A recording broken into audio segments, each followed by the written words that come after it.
Olá, meu nome é Sônia e eu faço parte do Centro Espírita Kardecista Fraternidade Luiz Sérgio e estamos aqui hoje em função do projeto Gotas Fraternas.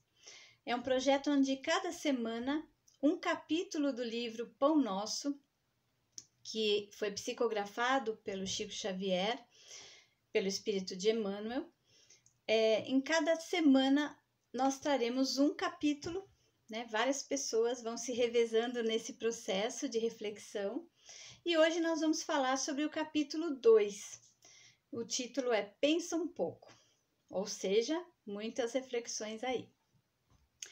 E todos os capítulos, Emmanuel sempre se baseia numa passagem do Evangelho para suas reflexões.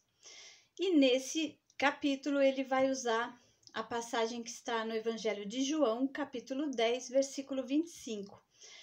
É uma passagem onde Jesus diz: as obras que eu faço em nome de meu Pai, essas testificam de mim.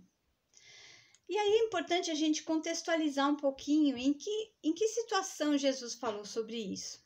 E aí eu dei uma olhadinha no Evangelho e a gente pode verificar ali que Jesus estava, na verdade, em Jerusalém.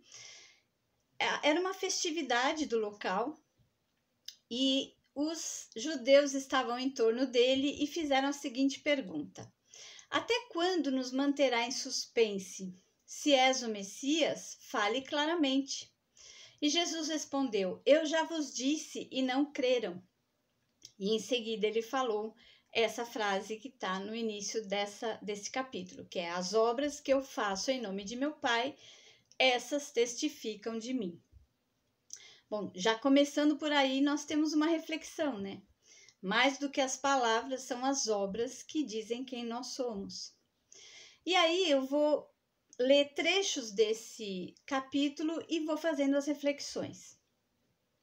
Então, o primeiro trecho é vulgar a preocupação do homem comum relativamente às tradições familiares e aos institutos terrestres a que se prende, nominalmente, exaltando-se nos títulos convencionais que lhe identificam a personalidade. E Jesus não se preocupava com esses títulos, com bens, com origem, raça, condição financeira. Essas coisas também não o definiam.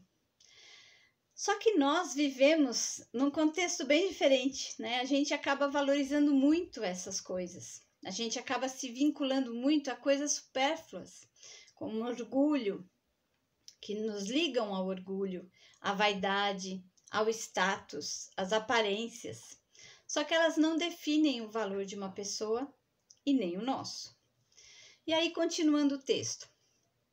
Entretanto, na vida verdadeira, criatura alguma é conhecida por semelhantes processos. Cada espírito traz consigo a história viva dos próprios feitos e somente as obras efetuadas dão a conhecer o valor ou o demérito de cada um. A verdadeira vida que ele está se referindo é a vida espiritual. Ou seja, não são os títulos que nos definem, não definem quem somos, mas são os nossos valores, a nossa conduta. Lá no plano espiritual, os títulos aqui da Terra não têm valor nenhum. E qual que é a nossa bagagem lá, né? O que nos define? São os nossos acertos, nossos bons sentimentos, as nossas virtudes, mas também nossos erros, nossos enganos, a nossa história como um todo, né? Aquilo que constitui a nossa história é a nossa bagagem. E aí é importante a gente refletir sobre isso. Como é que a gente está gerando a nossa vida, né? Gerindo, fazendo, escolhendo, que escolhas a gente está fazendo, o que está sendo prioritário para nós? São os valores passageiros da matéria ou os valores permanentes do espírito? Precisamos refletir sobre isso. E aí, continuando o texto, com o enunciado, não desejamos afirmar que a palavra esteja desprovida de suas vantagens, indiscutíveis. Todavia, é necessário compreender-se que o verbo é também profundo potencial recebido da infinita bondade, como recurso divino, tornando-se indispensável saber o que estamos realizando com esse dom do Senhor eterno. A afirmativa de Jesus, nesse particular, reveste-se de imperecível beleza. E certamente a fala é um dos talentos, né, que nós recebemos, todos nós. A possibilidade de nos comunicarmos é o nosso talento. E a gente deve usar esse talento com muita responsabilidade. E como é que será que a gente está usando esse talento? Será que a gente está usando mais para elogiar ou mais para criticar? A gente está falando mais verdades ou mais mentiras? A gente está mais reclamando da vida ou estamos sendo gratos pelas bênçãos que recebemos a cada dia? Será que a gente foca mais no positivo das situações ou no negativo, quando a gente está passando por um problema, um desafio? E outra coisa importante é que a gente precisa ter consciência do impacto que a gente gera nas pessoas. E o primeiro impacto é sempre através da palavra, da nossa comunicação. A gente pode ajudar muito uma pessoa através disso ou prejudicar muito, deixá-la triste, desanimada, sem esperança. A gente precisa ter muito essa consciência quando a gente vai se comunicar de uma forma geral. Jesus sempre dizia que seu sim seja sim e que seu não seja não. É um super desafio, né? Ser íntegro com as palavras. A gente está acostumado a dar jeitinhos, né? Mas não, a gente tem que ser, quanto mais sinceros nós formos conosco, com a verdade, melhor será. E aí, continuando o texto, que diríamos de um Salvador que estatuísse regras para a humanidade sem partilhar as dificuldades e impedimentos? O Cristo iniciou a missão divina entre homens do campo, viveu entre doutores irritados e pecadores rebeldes, uniu-se a doentes e aflitos, comeu o duro pão dos pescadores humildes e terminou a tarefa santa entre 2 ladrões. Que mais desejas? Se aguardas vida fácil e situações de evidência no mundo, lembra-te do Mestre e pensa um pouco. E aí, realmente a gente precisa pensar. Jesus passou por muitas dificuldades. Ele viveu de maneira muito simples, desde o seu nascimento, na manjedoura, né, no estábulo. Ele buscou sempre os mais humildes, buscou os pecadores, os doentes, mas também esteve junto com os doutores da lei.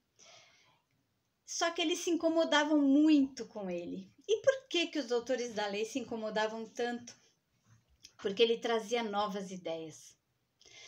Jesus mostrou um Pai amoroso, misericordioso, no lugar de um Deus punitivo, que era o pregado na época. Jesus falou muito do perdão no lugar do revide.